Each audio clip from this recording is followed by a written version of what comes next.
오늘은 날마다 가나다라는 제목으로 말씀을 전합니다. 만일 오늘 저희 교회 처음 예배하시는 분이 있다면 도대체 설교 제목이 뭔가, 가나다, 저게 도대체 뭔가라는 생각이 드실 거예요. 여러분, 가나다 뭐의 준말인지 우리 근래 예배하신 분들은 다 알고 계시죠? 한번 함께 할까요? 시작. 가장 귀한 복음을 나로부터 다 함께, 이걸 줄여서 가나다, 우리가 계속 사용하고 있는 표현입니다. 여기에서 저는 날마다라는 단어를 붙여서 날마다 가나다 이렇게 제목을 정했고요. 이 뜻을 이렇게 해봤습니다. 이것도 같이 한번 읽어볼까요? 시작. 날마다 가장 귀한 복음을 나 자신에게 전하고 다른 사람에게도 전합시다. 네. 날마다 가장 귀한 복음을 나는 가지고 있는데, 그래서 다른 사람에게 전하자라는 것은 우리에게 익숙한데, 저는 오늘 한 가지 더 말씀드리고 싶은 것은 우리가 이 복음을 다른 사람에게도 전해야 되지만 그보다 먼저 나 자신에게 날마다 전해야 된다라는 거예요. 목사님, 나는 복음을 알고 있고 믿고 있습니다. 나는 복음을 받았기 때문에 지금 이 자리에 있는 것입니다. 왜 내가 또 복음을 다시 들어야 합니까? 라는 생각이 드실 수 있는데, 오늘 본문의 말씀을 통하여서 왜 우리가 날마다 복음을 자신에게 전해야 하는지, 왜 날마다 우리가 복음을 들어야 하는지, 그것에 대해서 좀 이야기 나누고, 그리고 또 우리가 더 나아가서 날마다 다른 에게 복음을 전할 수 있는 삶이 되어야 함을 말씀드리고 싶습니다. 오늘 본문의 말씀은 그것을 명확하게 우리에게 알려줍니다. 우리의 신앙이 몇 년이 되었든 간에 우리는 날마다 복음을 들어야 한다라는 거예요. 복음을 다 들어보셨죠? 복음에 대해서 알고 있습니다. 근데 복음에 대해 아는 것, 교리적으로 지식적으로 아는 것에 그치지 않고 본문은 우리에게 복음으로 살아갈 것을 요청하고 있습니다. 복음으로 살아감으로써 복음의 능력을 경험하고, 그래서 복음으로 살아가며 복음의 신실한 증인이 될 것을 우리에게 요청하고 있습니다. 그래서 이 말씀을 통하여서 복음을 알고 복음을 살며 복음의 증인되어지는 저와 여러분 되기를 주님의 이름으로 축복합니다. 아멘. 오늘 잠시 볼 로마서는 바울이 로마 교회 성도들에게 쓴 편지입니다. 다른 서신들과 좀 다른 면이 있는데, 다른 바울의 편지들은요, 바울이 직접 방문하여 개척한 교회이거나 바울이 훈련시킨 사역자 가서 목회하는 교회에게 쓴 편지들입니다. 그런데 오늘 살펴보는 로마서는요, 바울이 한 번도 가보지 않은 곳입니다. 바울이 만나본 적도 없는 사람들에게 무작정 편지를 쓰고 있다라는 거예요. 왜 만나지도 않은 사람에게 편지를 쓸까? 그 이유가 15절, 로마서 1장 15절에 나오는데요. 같이 한번 읽어볼까요? 시작. 그러므로 나는 할 수 있는 대로 로마에 있는 너희에게도 복음 전하기를 원하노라. 아멘. 바울은 지금 로마에 가고 싶은 겁니다. 왜 가고 싶어요? 너희에게 복음 전하기를 원한다라는 거예요. 여기서 너희는 누구일까요? 복음을 들어야 하는 불신자일까요? 아니요. 여기서 너희는 로마 교회 성도들입니다. 왜 바울은 로마 교회 성도들에게, 이미 복음을 듣고 믿고 있는 성도들에게 내가 너에게 가서 복음 전하기를 원한다라는 이 말을 하고 있는 걸까요? 로마 교회의 성도들은 이제 막 예수님을 믿기 시작한 초신자인가 보다. 그래서 바울이 복음을 제대로 알려주기를 원하나 보다 라는 생각이 혹 드시나요? 근데 8절의 말씀 한번 볼까요? 8절의 말씀 같이 읽어봅시다. 시작. 예수 그리스도로 말미암아 너희 모든 사람에 관하여 내 하나님께 감사함은 너희 믿음이 온 세상에 전파됨이로다. 아멘. 로마 교회의 성도들의 믿음이 어떻게 되었다고요? 온 세상에 전파됨이로다. 내가 당신들의 믿음의 소식을 들었습니다 라고 말하고 있는 거예요. 여러분, 초신자라면, 로마 교회가 초신자로만 가득한다면, 이제 막 그렇게 설립된 교회라면 그 믿음의 소문이 널리 퍼져날 수 있겠습니까? 아니겠죠. 상당 기간 동안에 믿음으로 잘 살았기 때문에 그 로마 교회 성도의 믿음이 퍼지고 퍼져서 바울까지 들리게 되었다라는 거예요. 학자들이 이야기하기를 바울이 로마서를 쓸 당시에 로마 교회는 한 설립된 지 최소 20년 이상 되었다라고 그렇게 설명을 합니다. 최소 20년 또는 25년 정도 된 교회인데요. 그러니까 그 교회 성도들은 20에서 25년 정도의 신앙생활한 사람들이 많이 있었다라는 것입니다. 이 정도 신앙생활 하면요, 말씀을 잘 합니다. 이런 분들 혹 계시지 않습니까? 오늘 예배 드리기 전에 주보를 꺼내서 봅니다.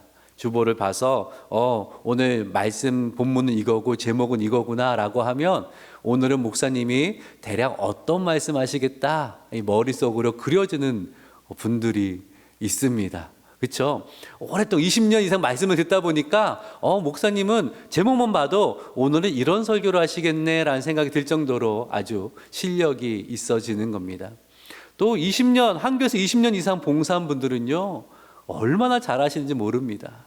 제가 봐도 교육자보다 더 잘하신다 라는 생각이 들 정도로 얼마나 그렇게 잘하시는지 몰라요.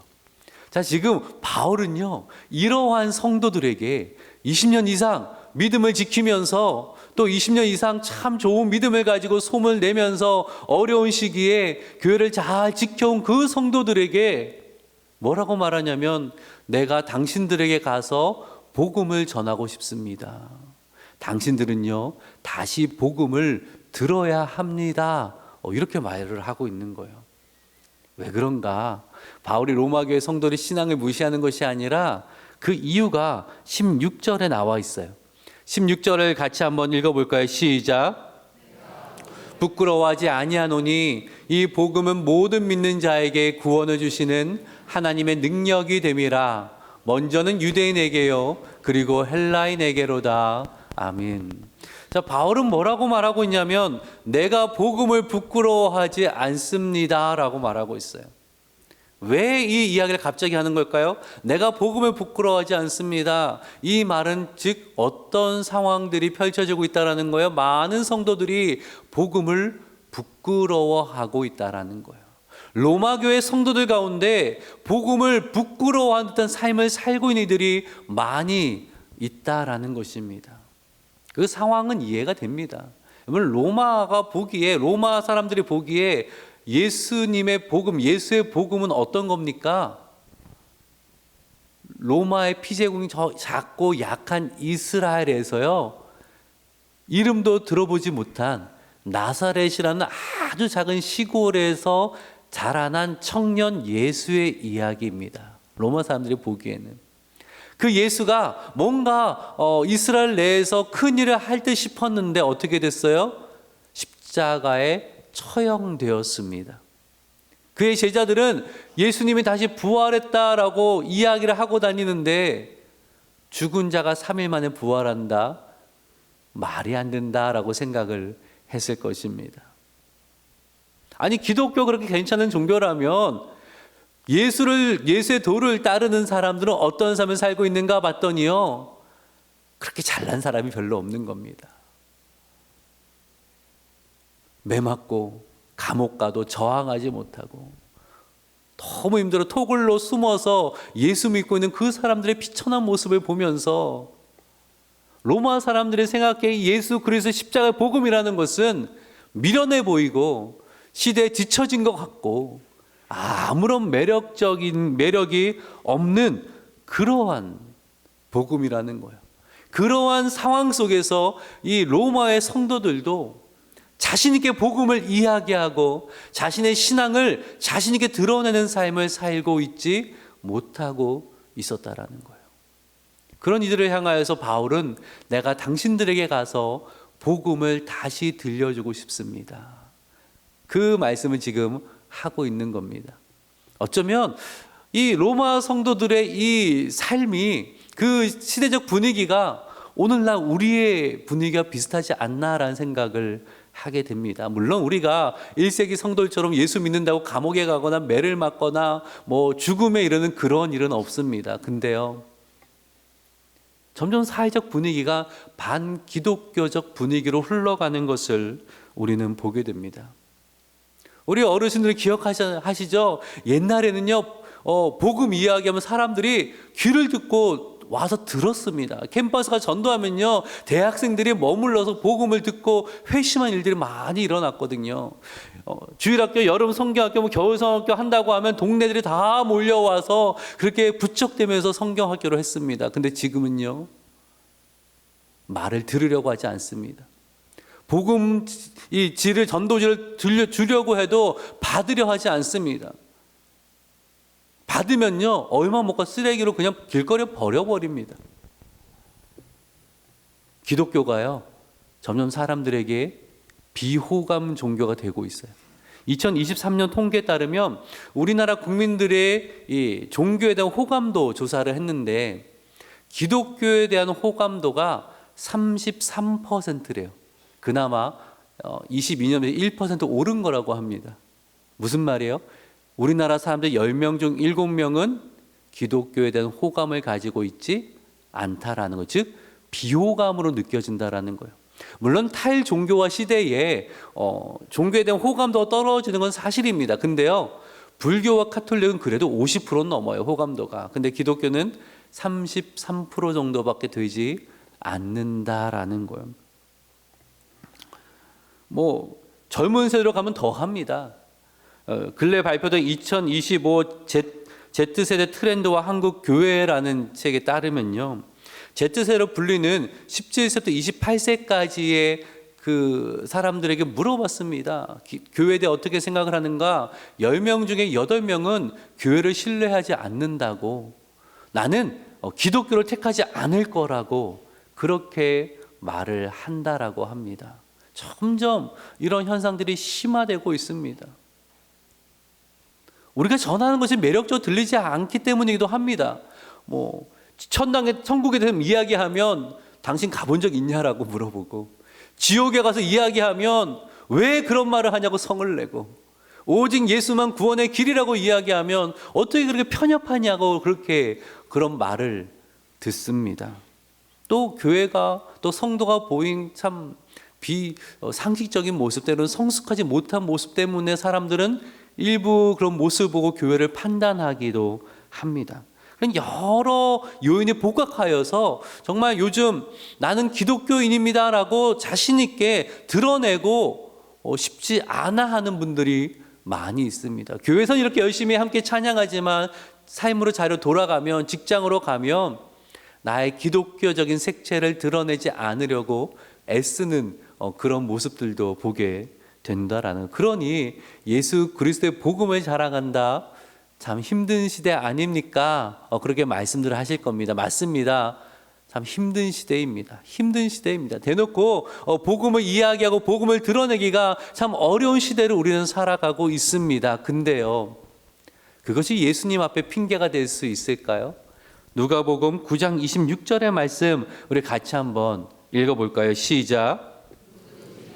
내 말을 부끄러워하면 인자도 자기와 아버지와 거룩한 천사들의 영광으로 올 때에 그 사람을 부끄러워하리라.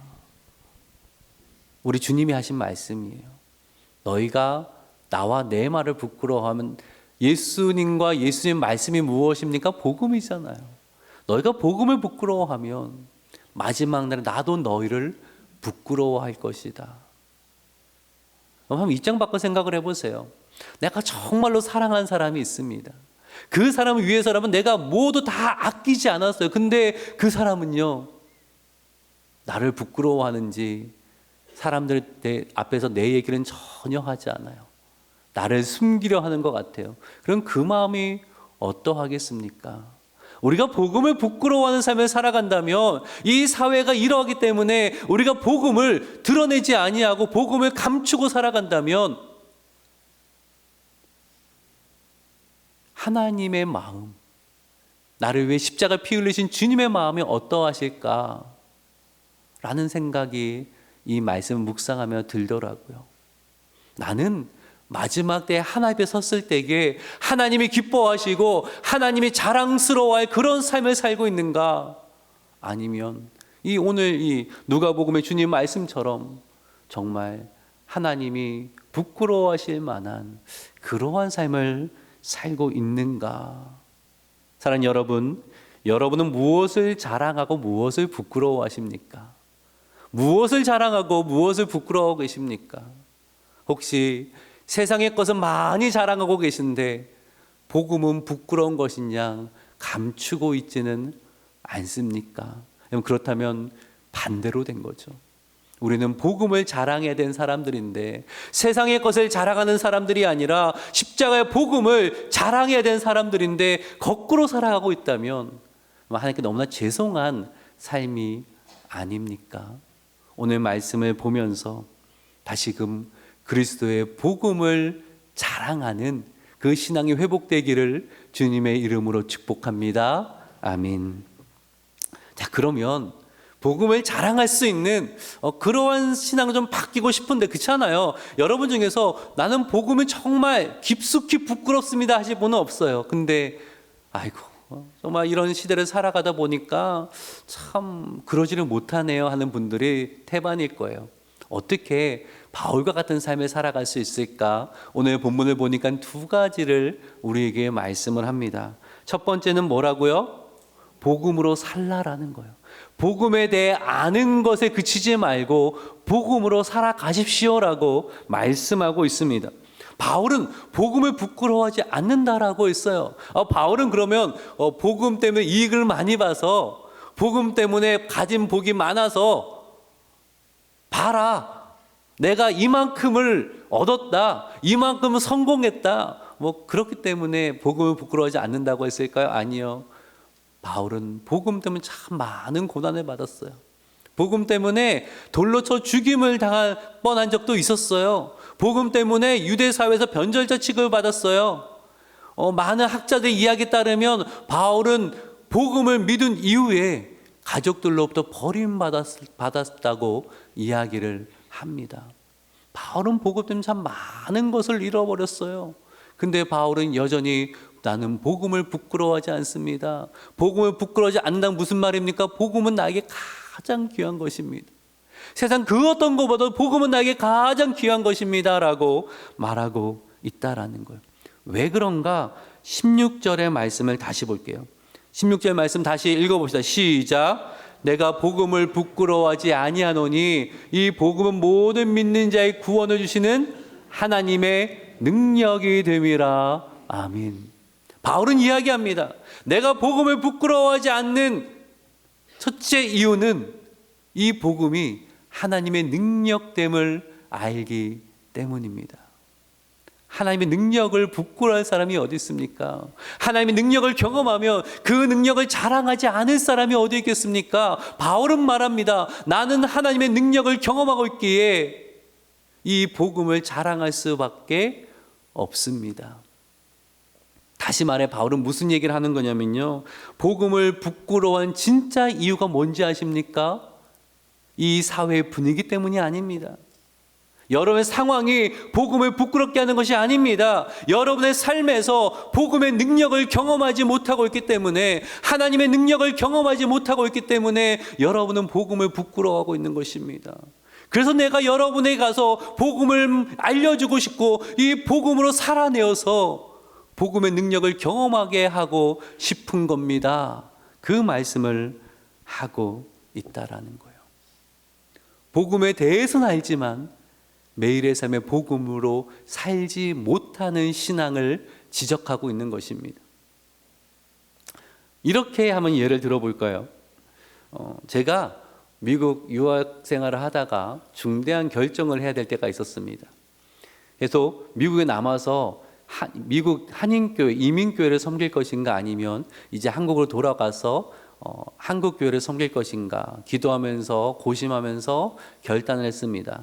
그래, 한국교회로 돌아가자. 그래서 그런 다음에 한 첫 번째 일이 뭘까요? 비행기 티켓을 구하는 겁니다. 비행기표를 구해야 되는데 우리가 식구가 많잖아요. 다섯 가정이 된 식구가 되니까 이 비행기표가 엄청 비싼 겁니다. 그래서 그때부터 어떻게 하면 비행기표를 싸게 구할 수 있나, 뭐 마일리지를 어떻게 얻을 수 있고 어떻게 계속 연구하다가 마침내 5식구의 비행기표를 그래도 제가 감당할 수 있는 선에서 잘 이렇게 마련을 했습니다. 그 비행기표를 이제 출력을 해서 어떻게 했을까요? 여권과 함께 서랍대에 잘 넣어놨습니다. 그거 언제 꺼냈을까요?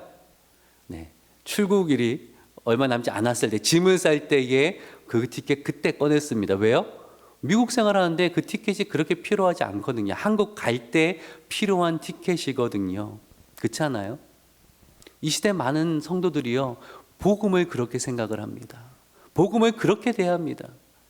나 같은 죄인 살리신 이 하나님의 크신 은혜와 사랑 압니다.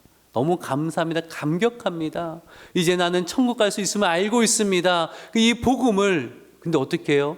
서랍속에 깊이 넣어둡니다. 왜요? 나중에 죽어 천국 갈 때 필요한 티켓 정도로 생각을 하는 겁니다. 오늘 내 삶에 있어서는 이것이 나에게 그다음 별로 능력이 되지 않는다라고 생각을 하는 겁니다. 이 세상을 살아갈 때는 이 세상의 원리대로 살아가면 되지, 복음은 별로 능력을 발휘하지 않는다라고 생각을 하는 겁니다. 그래서 깊은 곳에 넣어두고 잃어버렸을까 한번 확인만 할 뿐 그것을 가지고 살지는 않는다라는 거죠. 근데요, 성경이 말하는 복음은 천국 가는데 필요한 티켓 정도는 아닙니다. 하나님의 능력은 우리가 죽어서 천국 갈 때만 발휘되어지는 그러한 것이 아니라는 것입니다. 오늘 나의 삶에서 경험되어지는 것이 하나님의 능력이라고 분명히 말씀하고 있습니다. 복음의 능력을 매일의 삶에 경험해야 된다라고 말씀하고 있습니다. 이 능력을 매일의 삶에 경험할 때에 바울과 같이 복음은 나의 자랑이 되어지고 복음을 증거하고 싶은 열망이 피어날 것이라고 성경은 말씀하고 있습니다. 17절을 한번 읽어볼까요? 시작. 하나님의 의가 나타나서 믿음으로 믿음에 이르게 하나니 기록된 바 오직 의인은 믿음으로 말미암아 살리라 함과 같으니라. 아멘. 복음에는 뭐가 나타나요? 하나님의 의가 나타납니다. 이 로마서의 가장 핵심적인 단어는 하나님의 의라는 단어입니다. 여기서 설명을 좀 참 드릴 말씀이 많은데 오늘은 시간이 많지 않으니까 요약해서 핵심만 말씀드리면 하나님의 의의 핵심은 예수 그리스도입니다. 예수 그리스도. 예수 그리스도를 통하여서 우리가 믿음에 이르게 되었고 예수 그리스도를 통하여서 우리가 믿음으로 살아가는 것입니다. 그러므로 복음의 핵심은 무엇입니까? 예수로 사는 것입니다. 예수가 내 안에 사는 것입니다. 나는 죽고 예수로 살아가는 삶이 복음의 핵심이라는 거죠. 근데 많은 성도들이 예수로 살지 않고요, 세상의 것으로 살아갑니다.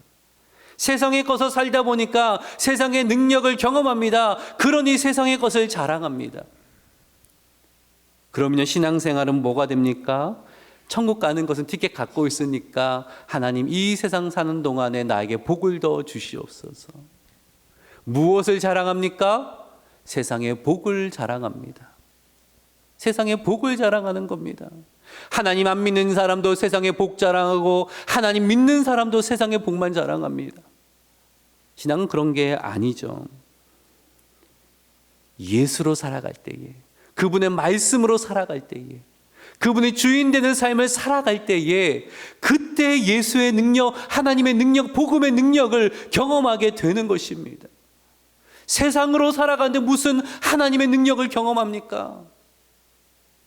하나님의 능력이 그저 내 직장 승진하게 한 능력이라면 하나님 모르는 사람도 얼마든지 하지 않습니까? 하나님의 능력이 그저 부자 되게 하는 능력이라면 세상에 그것보다 더 잘하는 사람은 얼마나 많이 있습니까? 하나님의 능력은 오늘 나로 예수로 살게 하는 능력입니다. 하나님 능력은 오늘 나로 예수로 살아가게 하면서 그 안에 있는 진짜 복음의 능력이 무엇인지를 경험하게 한다라는 거예요. 이것을 경험할 때에 예수는 나의 기쁨이요, 나의 만족이요, 나의 자랑이 되는 겁니다. 여러분, 그것이 바로 복음의 능력이라는 거예요. 내 삶이 어떠하든지 간에, 지금 성공하든 그러지 못하든, 지금 강하든 약하든, 지금 내게가 잘 되든 그러지 못하든지 간에 여전히 예수는 나의 구원자, 나의 주인이시고 나의 능력이시고 나의 기쁨이고 나의 만족됨을 고백할 수 있는 것, 그것이 복음의 능력이라는 거예요. 이걸 경험한 사람은 자랑할 수밖에 없습니다. 내가 지금까지 살아올 수 있었던 것은, 지금까지 내가 포기하지 않고 여기까지 올 수 있었던 것은 복음의 능력이 나를 붙잡았기 때문입니다. 그래서 당신에게도 이 복음을 저는 전해주고 싶습니다. 내가 이 복음의 능력을 알기 때문에, 이 복음이 얼마나 나에게 필요한 것이 알기 때문에, 나 얼마나 귀한 것인 걸 알기 때문에, 이것이 어떻게 나에게 능력이 됨을 알기 때문에 나는 당신에게 이것을 전해주고 싶습니다. 들어보십시오라고 말할 수 있는 것입니다. 사랑하는 여러분, 복음으로 사셔야 됩니다. 오늘 내일부터 시작되는 그 가을 특별 새벽 기도의 주제가 복음을 살라라는 겁니다. 복음을 살라.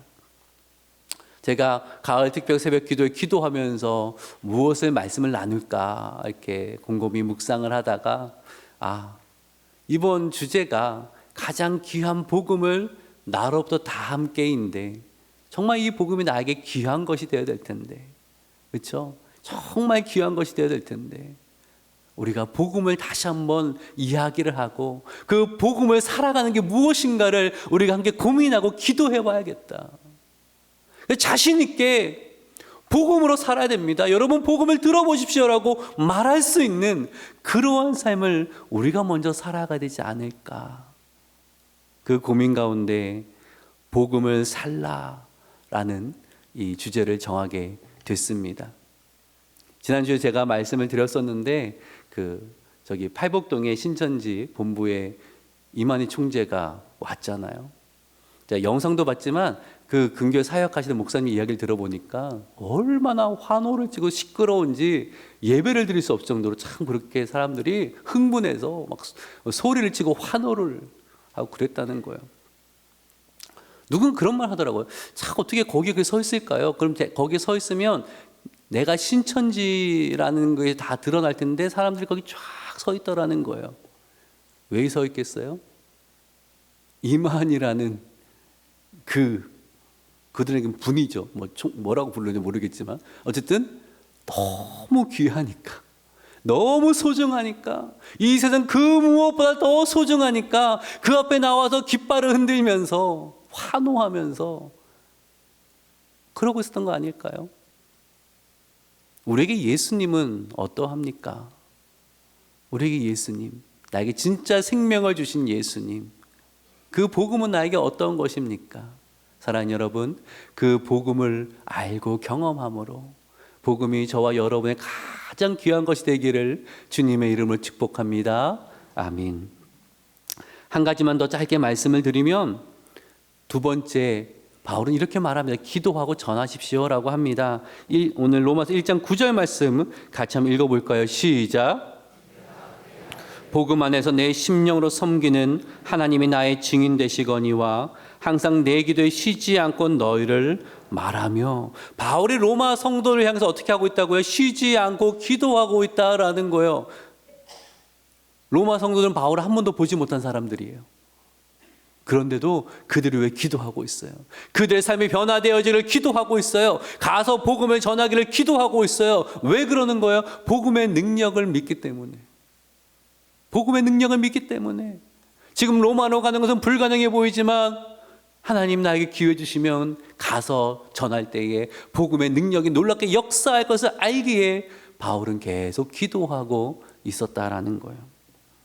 여러분, 복음의 능력을 알고 싶습니까? 먼저 이를 위해 기도해 보십시오. 주변에 알지 못한 사람, 하나님을 알지 않는 사람, 주변에 정말 마음이 꽉 닫혀 있는 사람, 기도해 보세요. 기도해 보세요. 여러분, 그들의 완고함이 강할까요? 복음의 능력이 강할까요? 뭐가 더 셀 것 같아요?